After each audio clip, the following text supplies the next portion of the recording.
So here we're going to talk about rational functions. And to do that, the most important thing is to first focus on the fact that a rational function is kind of just a function that has a variable or the input in the denominator. So it has some interesting characteristics. First, we'll talk about the asymptotes as they kind of shape the graph. So horizontal asymptotes have to do with the behavior of the graph as x approaches positive and negative infinity. And so let's go ahead and just plug in some values and kind of travel in those directions and see what happens.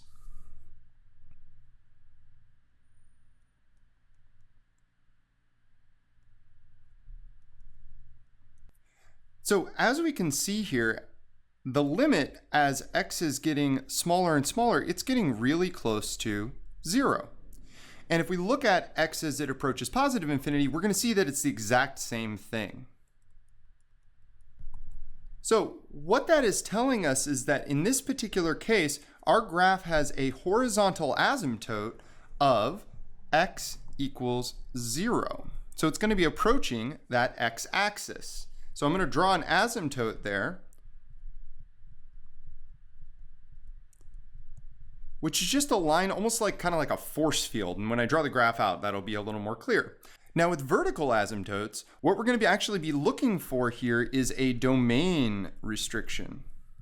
So that's basically asking the question, what values can x not be? Well, here we want to kind of know what's going to happen as x approaches 0. So let's look at the limits as x approaches 0 from the right and from the left. Now that's what that notation here means. This is meaning that x is approaching 0 from the negative direction, and this is as x approaches 0 from the positive direction. So let's look at those limits. First off, approaching 0 from the negative direction,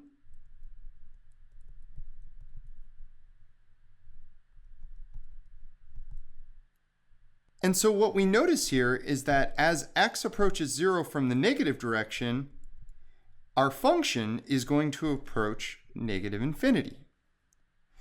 And then if we do the same thing, but we approach from the positive direction, we'll notice a similar pattern. Except in this case, it is of course approaching positive infinity. So let's see if we can kind of use these directions to see what our graph would look like. And so I'm going to pick just kind of not an arbitrary point here, but I have a couple points that I can start with. One of them is I already have that p of -1 is just -1 here. And so I'm going to just go ahead and draw that out. I know that p of -1, I'm going to go to -1, -1, so like right here. And then as I know that as I travel to the left, okay, as I travel towards negative infinity, I'm going to approach 0.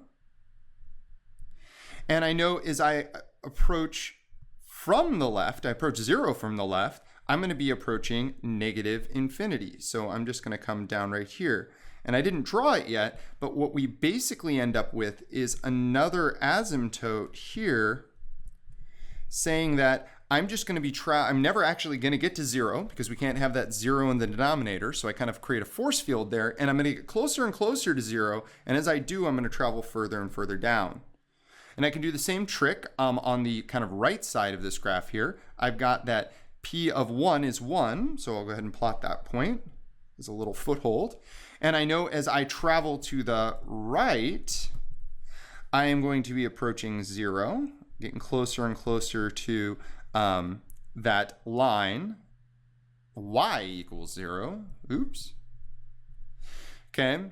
And as I approach 0 from the right, I know that I am going to just travel up and up and up toward positive infinity.